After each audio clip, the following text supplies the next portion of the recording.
Isang mapagpalang araw mga ka-curious breeder. Merry Christmas po sa lahat.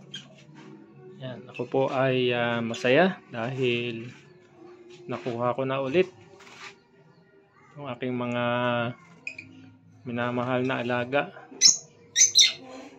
Masaya po ako dahil almost 4 months bago naibalik ito. Ayan, ito po sila. Kakukuha ko lang po ngayon. No? Ngayon po ay December 24. So, ito po ay Christmas gift para sa akin. Yan. Kung mapapansin nyo po, medyo natagalan po ako bago mag-upload dahil nga wala naman akong i-upload. Walang mga ibon. Yan. Ako po kasi ay nagpa-renovate ng bahay. Ito po. Narito po ako sa rooftop sa 3rd floor. Hindi pa po tapos.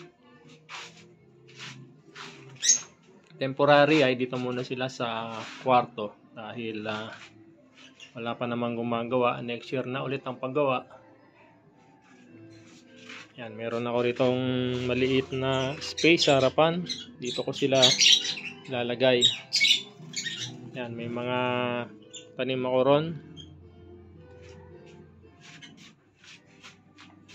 Ayan. Binilang ko sila, nasa 20 plus na lang itong mga to. Dahil karamihan sa kanila ay namatay. Dahil hindi naman marunong mag-alaga. O hindi ganong natututukan nung kaibigan ko itong mga ibon na to. At sa pwesto niya ay maraming ahas. Kinakain ng sawa. At nagtataka ako dahil yung sawa, no, marunong pumili ng mga mutation na kakainin niya. Kung ano yung mga medyo magagandang mutation, yun pa yung kinakain. Siguro nagkakataon lang. So ito na lang yung natira sa mga Lutino at Black Ino. Dalawa na lang. At ito yung mga dati kong inakay na medyo matured na ngayon. Meron ako ritong bronze palo. At yun, yung kinutkot na medyo lumalabo yung camera. Kinutkot yung tuktok. Kaya hiniwalay ng kaibigan ko. Yung blue deck ino na yun. Hindi ko alam kung opaline yan o split opa lang. At yung mga albswang ko, ayan, meron akong albswan na pale headed. Dalawa po yan. Ito yung isa. At ayun naman yung isa, si Putol. Inborn po yan, walang mga daliri. Yung isang paa, side yata, ayun o. Putol yung mga daliri. At yung isa naman, yung left side, putol talaga. Putol nakasurvive. Sana ay mag-hen siya. Para kahit pa paano nakapagparami siya. Ito yung aking personata na opaline. Ayun yung parents. Sinuwap ko kay Sir Joel Torres. Split opa pala yung cock. At yung dalawang yon, yung Fisher at Bayo, may mga possible split dan follow sila. Ayan, narito yung aking pale palo. Ito na lang din ang natira, visual pale palo. At Fire Blue, opaline, split pale palo po yan. At narito yung aking producer ng Fire Blue, opaline o mas kilalang sa tawag na Crimino. Pero ngayon, yung Crimino ay tinatawag na B1, B2, Ino opaline. Ito yung aking split bronze palo na Alps 1. Ito yung aking ano tawag dito, nakakalimutan ko na, no? Sa Alps 1 ay edge yan, marbled. Ayun, marbled siya. Ayun yung isa, marbled din. At itong 5 na ano to 5 na fail-headed din yata yan. Kapares na yung bronze palo. Hindi nag-breed doon sa kaibigan ko. Hindi siya nakapag-breed. Mala kong paghiwalay niyan. So maraming nagtatanong sa akin kung ano pa ba daw ang magandang mutation na i-breed. Actually, ulit-ulit na lang, no? Nasa sa inyo po yan kung ano pong gustong mutation nyo na i-breed. At may nagtatanong na kung mura na lang daw yung down palo. Wala na po akong idea. Actually, wala na po akong idea sa ibon, no?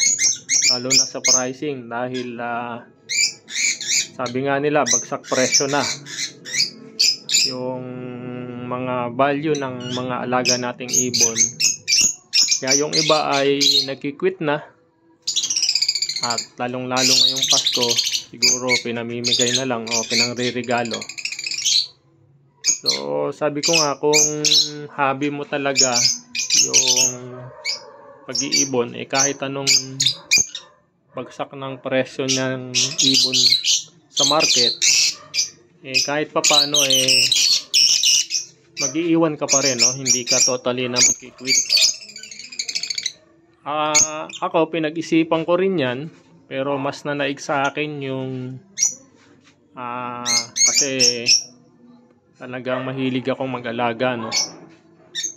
Mas nanaig sa akin yung sabihin na natin na love, no? Yung pagmamahal ko sa hobby na ito. Kasi unang-una, nung nagsimula akong mag-alaga, hindi ko naman alam na meron palang market ito dati, no? Hindi ko alam na merong mga ano tawag dito, yung bumibili ng maramihan dahil may in demand o merong export, no? So natuto na lang ako sa mga kapwa mag-iibon na mag-breed ng mga mutation na hinahanap ng mga yung nagbabay and sell, no? O kaya yung nag-e-export.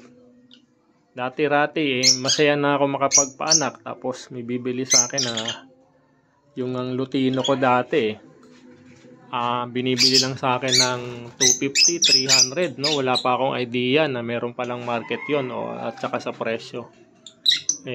Masaya na ako. So eto, siguro hindi ako mag-quit, no? Pero pwedeng magbawas. Yan. I-maintain na lang natin yung kaya ng unang-una, yung space. No, mahirap kasing magparami kung wala kang space. Kasi kung marami na yan, kailangan mo ng additional cages. At saka syempre, budget para sa patuka. At yung ingay, no, kapag masyado na silang marami, masakit na rin sa tenga. No. So hanggang dito na lang. Ako po ay masaya, no? Tamang-tama Pasko at naibalik sa akin itong mga alaga na ito. Salamat nga rin pala sa kaibigan ko, kay Sir Richard Escalona, no? Chad Escalona sa Facebook, sa Facebook niya. Siya po ay magmamanok, magaling na magmamanok. Kilala siya rito sa Cainta kahit papano, no? Kasi nag-champion na siya sa derby dito sa Cainta. So hanggang dito na lamang po. God bless.